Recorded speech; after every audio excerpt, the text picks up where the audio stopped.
On this edition of Read with Ronald, I will be talking about the fifth book in the Lost Fleet series, Relentless. If you would like to know how I got into reading this series and why I'm reading it, be sure to check out my Introduction to the Lost Fleet video. So just to give a spoiler warning, I will be talking about the plot in depth, so if you don't want to be spoiled because you want to read the series, thank you for watching up to this point, but feel free to click off the video here, and if you decide that you want to come back and see what I talked about after you've read the book, feel free.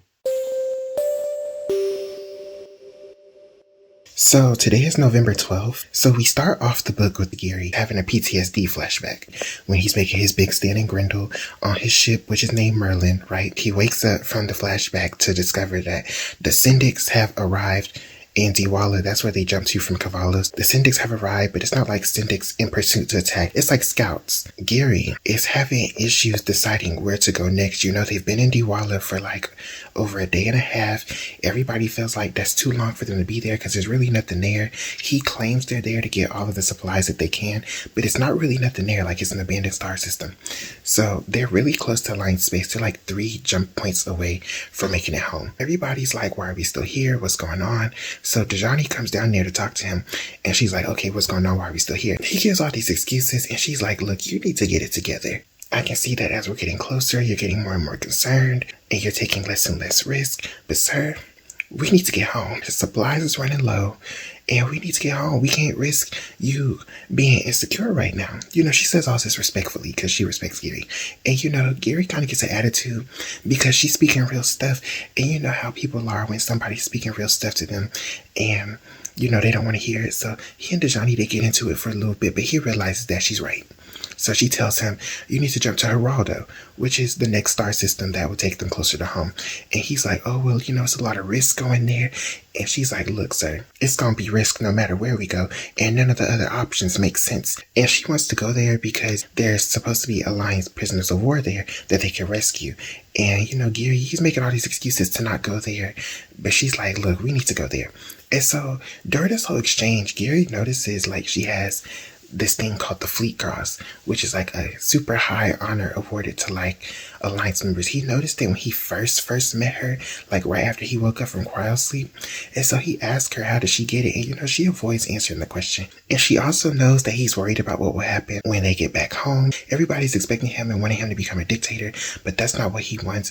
And he's worried that Dejani's going to blindly follow him no matter what he does. And she's like, yeah, I'm gonna follow you, but because you've proven yourself to be worthy of what everybody says about you and stuff like that, and so I know you're gonna make a smart decision and you're not gonna put us in danger, that's why I'm gonna follow you. He decides to go into Geraldo, right?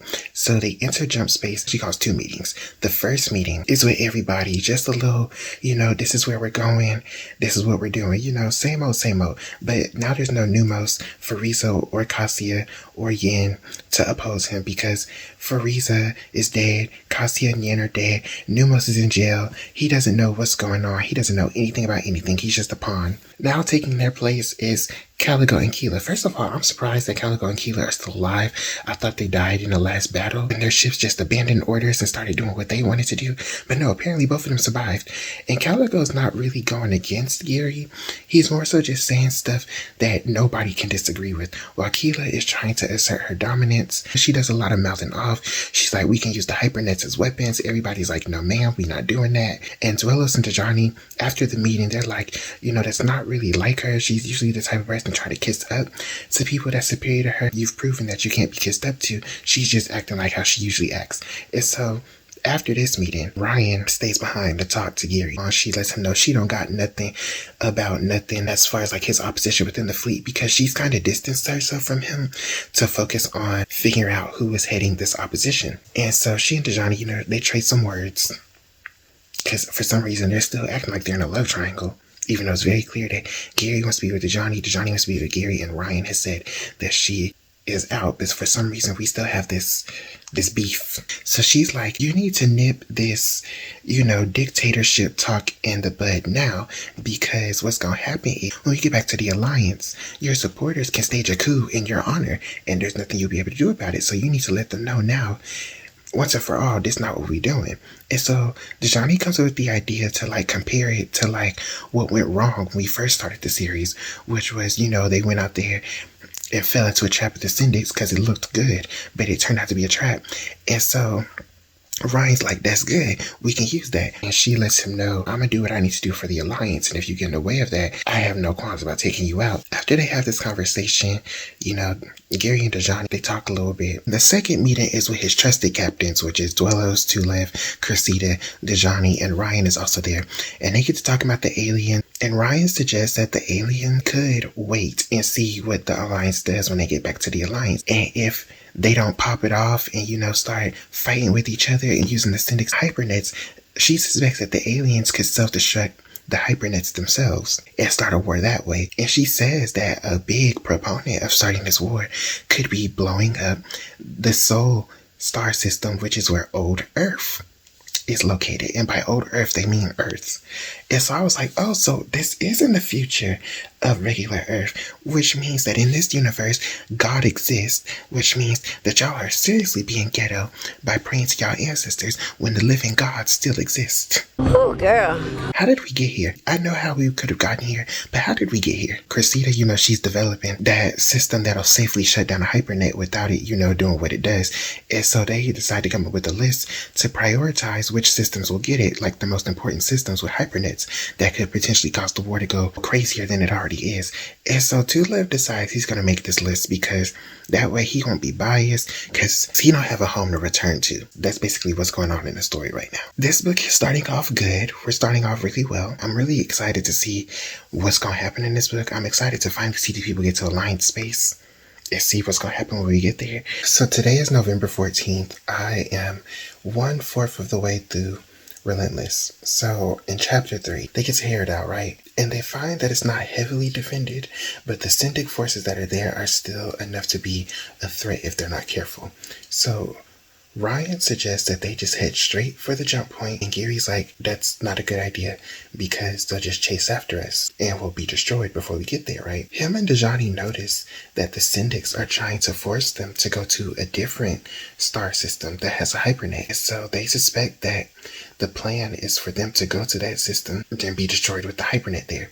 And so they're like, we're not doing that. We're going to have to fight through these Syndics to get where we want to go. But Gary does not have a plan. He goes down to the little ancestor talk room and he develops this plan to basically use the tactics the Syndics and the Alliance are used to doing, which is just throw stuff at each other and hope something works. And so because that's the only thing that's unexpected of him at this point, he decides that's what they're going to do. So he comes up with this complicated plan that pushes the ship's automatic maneuverability to their limits and will also put the battleships in front and the battle cruisers in the back. That'll help preserve all the materials that they have. He calls Dejani to tell her this plan. She's not happy with it because of course the battle cruisers are not leading the charge. And she's like, no, the battle cruisers always lead the charge. What are you doing? And Gary's like, look, this is the best way. If it were up to me, I'd bend the heavens for you. But he kind of says it in a way so it's professional and not romantic as he means it. And Dejani's like, if you'll bend the heavens, I might need to hold you to that one day. So he's worried about that. But they get into the battle. And of course, all the battle cruiser captains are upset. They're pissed because they're not leading the charge. The Syndics lose. They lose a lot of ships. The reason the Syndics are losing so terribly is because they suspect that they got the Syndic CEO during the first formation. And so the Syndics, they're lost on what to do because they have nobody giving commands. And as we learned in the last book, their chain of command is run through politics. So they don't have nobody commanding them. So they just rerunning the same command over and over and over again. And they're losing horribly with it. Courageous, which is Captain Dwello's ship, takes heavy fire. It's knocked out of battle. His fate is unknown. We don't know if he survived or not. They lost one of the auxiliaries, which was Goblin. They lost some other ships. It was a big hot mess. And then the battle ends with this giant collision. Gary had his formations coming in diagonally towards the Syndics, but the Syndics decided at the last minute they were going to dive. And so Gary reacts to them diving. And so what happens is it's basically this big gigantic formation ball where everybody collides and all the Syndics get destroyed, but the Alliance somehow miraculously comes out with minor damage. And Dejani's like, let's not do that again. So today is November 27th.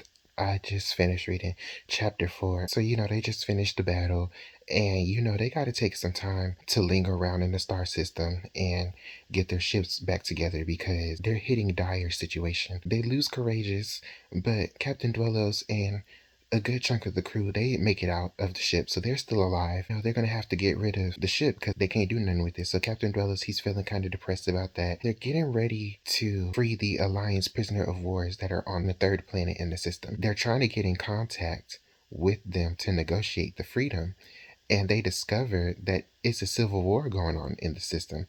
And basically, it's like these two factions trying to get in contact with Gary because they want him to decide the fate of who's going to rule the star system. But Dejani is like, this is not our fight. Like, we just trying to get home. But Gary's like, no, we got to get the prisoners. So it kind of is our fight, but that's all I'm really focused on. They talk to Campbell and she gives them a plan. They negotiate with the prison guards trying to negotiate the freedom, but the prison guards are like, they're gonna fight because they have two options. They can either die fighting the Alliance and have their honor, or they can let the Alliance get their prisoners and then have to deal with the syndics in the event that the syndics regain control in the system, and then they're gonna die anyways because they didn't do anything to stop the Alliance. So they're gonna fight, so they go to carry out the plan, and it's finna get messy. Today is November 28th. They was getting ready to liberate the prisoners of war, right? So, it's a battle. So, of course, they take some losses, but it's not a lot of losses. Dejani knows how Gary has grown since their battle in the Corvus system. He took every loss personally, which that's not a bad thing, but it doesn't shut him down like it did back then, which I'm not entirely sure is a good thing. That just means he's becoming desensitized to the war, but it is what it is. And so they deploy the Marines to go do the plan, right? But there's this company called the Third Company. They get the worst of the casualties because they stumble across a defensive unit. But the liberation is successful, but they're facing a lot of opposition from the syndics. The revolutionaries are threatening to fight. The prison guards are also fighting. And the prison guards move their families into the area of the camp. Thankfully, it was an area that wasn't touched by the Alliance. And so they're basically using their families as leverage, like, oh, please get us off of this planet because we're going to be defeated and we don't want to deal with the punishment. The Alliance can't afford to take all of them people. So what they decide to do instead, well, we'll defend y'all against the oncoming forces that are coming for y'all, the revolutionaries, because the revolutionaries have turned on the prison guards because the prison guards refuse to turn over the prisoners to the revolutionaries. And Gary's like, we'll protect y'all against the revolutionaries while y'all flee for y'all lives, but that's the best we can do. And so that's what they end up doing. And then there come these syndic special ops carrying nuclear weapons. And so basically they come up with this plan. Drop a bunch of bombardment rocks on the prisoner of war camp right when the Marine shuttles are leaving. It's going to be a very close call for them, but it's the best they can do to ensure that they get their people out safely and stop these special ops that are coming to blow the whole place up.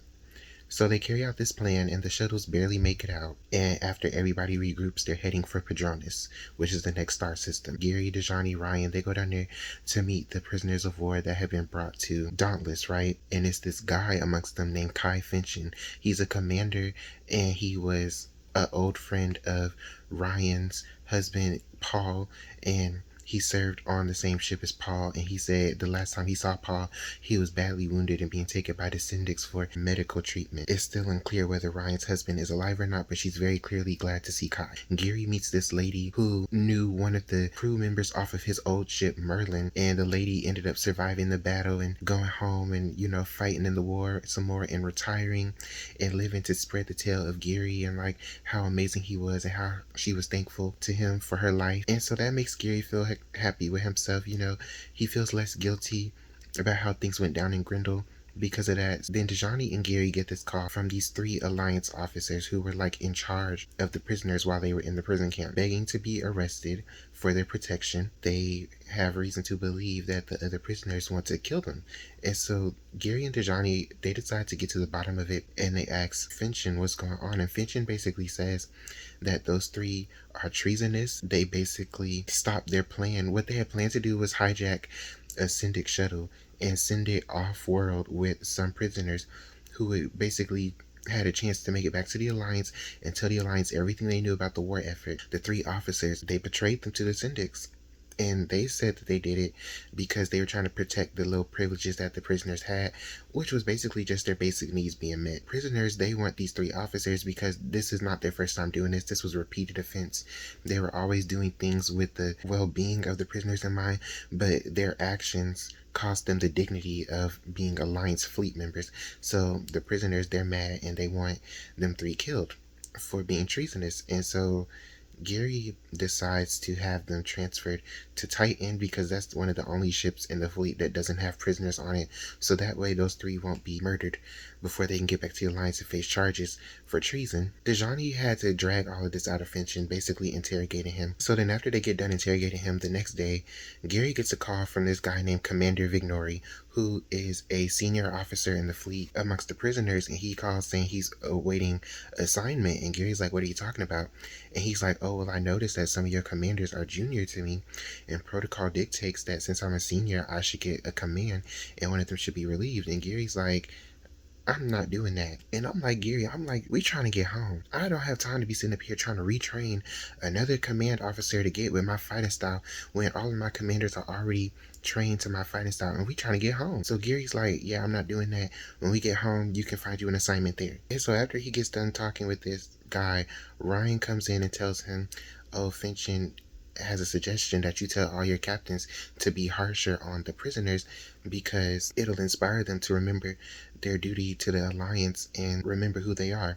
And so after this happens, he gets a call from intelligence asking him to come down. So it's early in the morning on November 29th. The big bad news was that the Syndics, they have a reserve flotilla that was stationed on the other side of Syndic space. It's now moving towards the fleet. Gary suspects that reserve flotilla was over there to deal with the aliens just in case the aliens tried to backstab them or something. But now they need that flotilla to come deal with Gary, so it's on its way to deal with Gary. They believe it's going to be waiting for them at Italia, which is the star system, right before they get to Alliance space. Gary is like, this is some bull crap.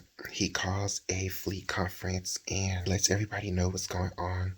As far as the reserve flotilla, everybody's like, it's always some bull crap. And Keela, she gets a rise out of Gary during the meeting. Dejani has to let him know after the meeting, you can't let her get to you, because that's what she wants. After this meeting, they have a funeral for the fallen, and then they jump. Once they get to Padronis, Dauntless's power core shuts down, and so they lose power, and everybody's like, what's going on? It was an emergency shutdown, and they lost a ship, Lorica. Lorica was commanded by Commander Gaius, which, if you remember, she's the lady that told Gary, hey, somebody put worms in the fleet, like back when it first happened, right? So her ship got exploded. Oh, girl. Gary suspects that the enemies in the fleet took out Commander Gaius to shut her up because, she was one of the people that went with Falco to Vita, but when they came back, she's been a supporter of Gary's. They get the systems back online, and Gary finds a message in his messenger system from Lorica after it exploded. And so he's like, how did this get here? He discovers that, they can put messages in to send at a certain time, regardless of the ship's status. And so they open the message, and it's some coding of the original worm meant to take out Dauntless at the beginning. It's discovered that worm originated on Inspire, which is either ran by Keela or Calico. I'm not sure yet, but we're finna find out. So we might be getting some answers on who the enemies are. And I'm like, if it's Keela, that is so a little bit disappointing because of all the people it could have been, it's her. I'm hoping she's just being framed and it's somebody else we don't suspect, like Captain Dwellos. But we'll see. So it's later on today. So it turns out the saboteur was Captain Keela. Gary and Dejani, they want her head on a platter, but Ryan's like, no, wait. If she's been crafty enough to elude us so far, if we just go straight out and confront her, she'll be crafty enough to elude us again. We need to set a trap for her. So that's what they agreed to do.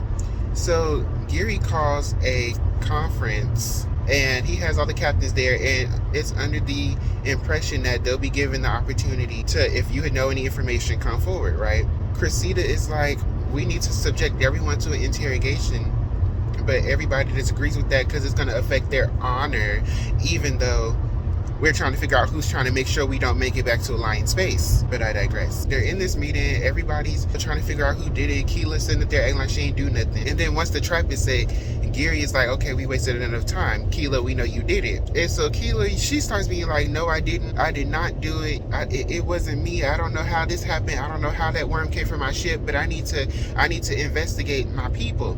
And so the plan was for the Marines to apprehend her officers and put them in safekeeping, because what ended up happening is Keela, while she's giving this long speech talking about she needs to investigate and she gonna get to the bottom of it, what she was actually planning to do was to kill all her officers and have it look like they did it to themselves, so that way they could take the blame for it and she could get off scot-free. But that didn't work out because everybody's one step ahead of her. So when that fails, she starts going off talking about you guys are all weak and you guys all want to follow behind this man who's just a shadow of himself. She says that she did all of this because the Alliance is weak and they need to be stronger and they needed a strong leader.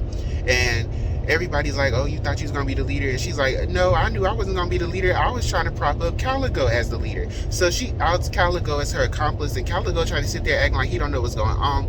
Keela's like, don't sit there. You knew your part in this. If I'm going down, you're going down with me. So she releases all the evidence that he was in on it with her, and then she takes herself out of the game. And so everybody's looking at Caligo like, oh, you was in on it?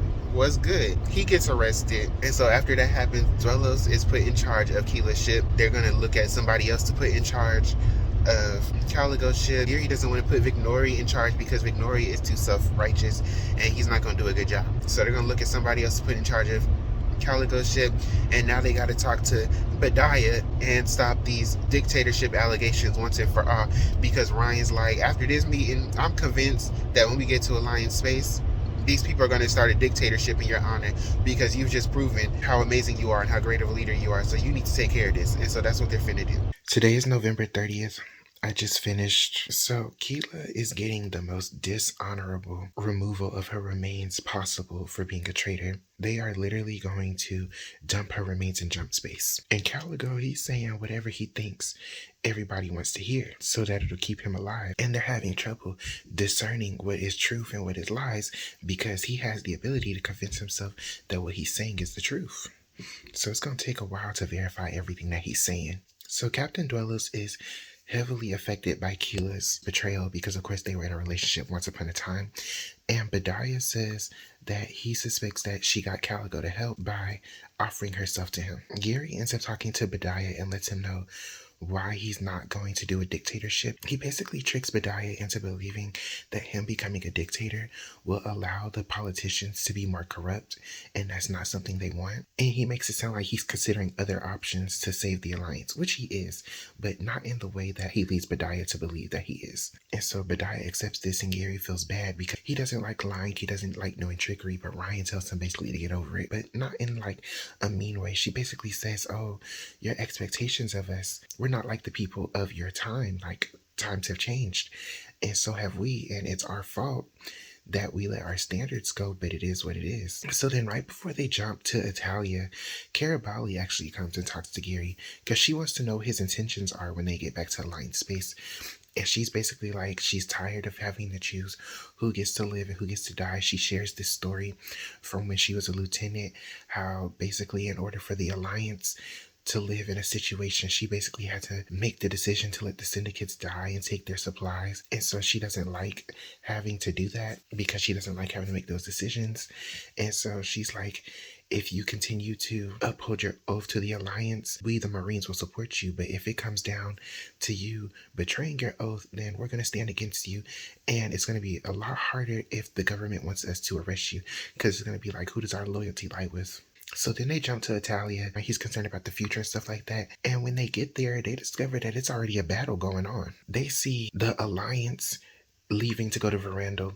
They see the Syndics going to leave to Verandal. They see some ships still fighting. Like, it's a lot going on. And basically Jane Geary, who is his grandniece, her ship Dreadnought was amongst the ships. And so he doesn't know whether she's alive, whether she's dead. And so basically Gary decides to split the fleet in two. He takes his most capable ships and they're going to Verandal to finish up the fight, while the more damaged ships are going to stay behind in Italia, and they're going to pick up people in escape pods. They're going to be under Badiah's leadership. So then he holds a briefing to let them know what's going on. The briefing is, for once, not a hot mess. And so as they're making their way over to the jump point, they're getting transmissions from escape pods. The first one, he's very excited. He's in shock. His information is not really all that good. The reason the Alliance was fighting this battle here was they were trying to basically get the Syndics off balance. But what ended up happening was some of the Alliance got taken prisoner by the syndics. So now Gary is like, okay, we got to get those people free. And so Ryan suggests that he negotiate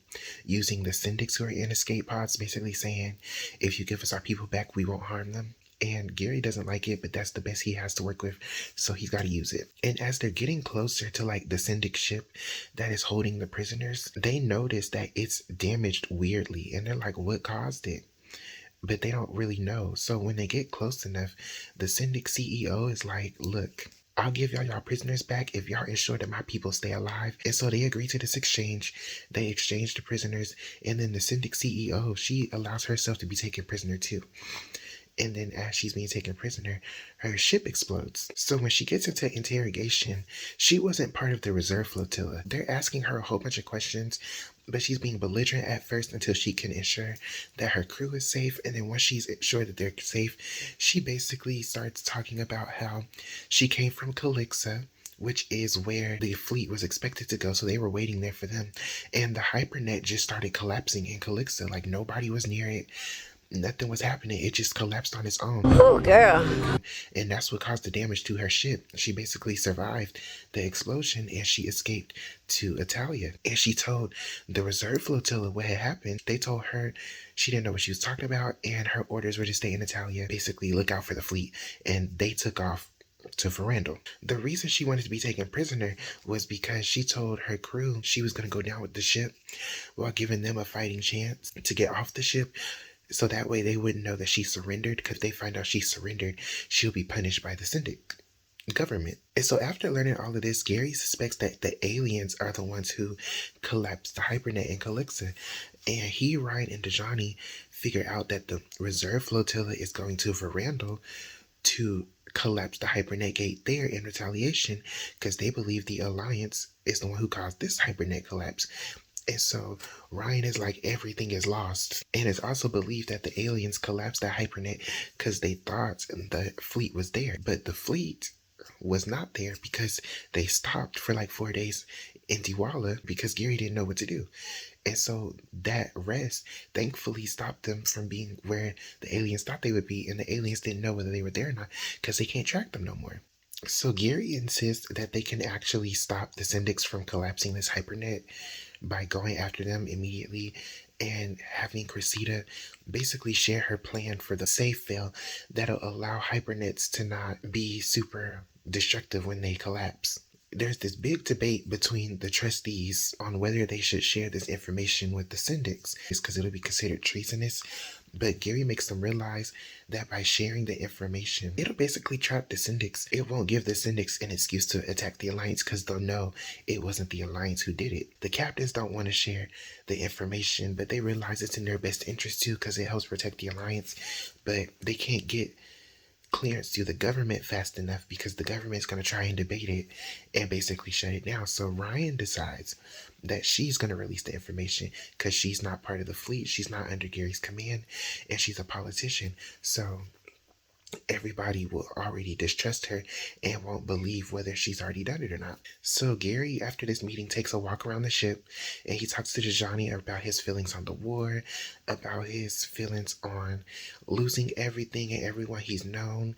And after they have this talk, they get ready to jump to Verandal, and Ryan ends up executing her plan. So when they get to Verandal, it's still intact.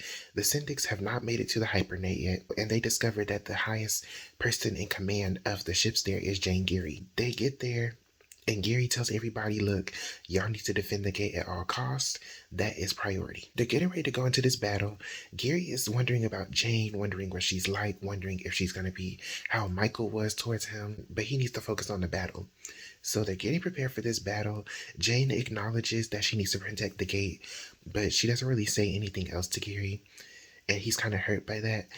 So she does her due diligence protecting the gate, but she's captain of a battleship, and it's because she was considered not aggressive enough, which ironically means she was a lot like Gary, because she considered tactics instead of just rushing straight at the enemy. And so she does a good enough job of defending the gate until Gary and them get over there, and then they all fight the syndics together. Cressida dies in the battle. I was like, not my girl. But yeah, she died in the battle. They lose some ships to fuel cell failure. But everything seems lost until the illustrious task force headed by Bediah shows up. And so once they show up, the syndics take off running because they feel like they're outnumbered. So they take off running. Everybody starts celebrating. They're like, yes, we did it. Gary is feeling bittersweet because, yes, they're done.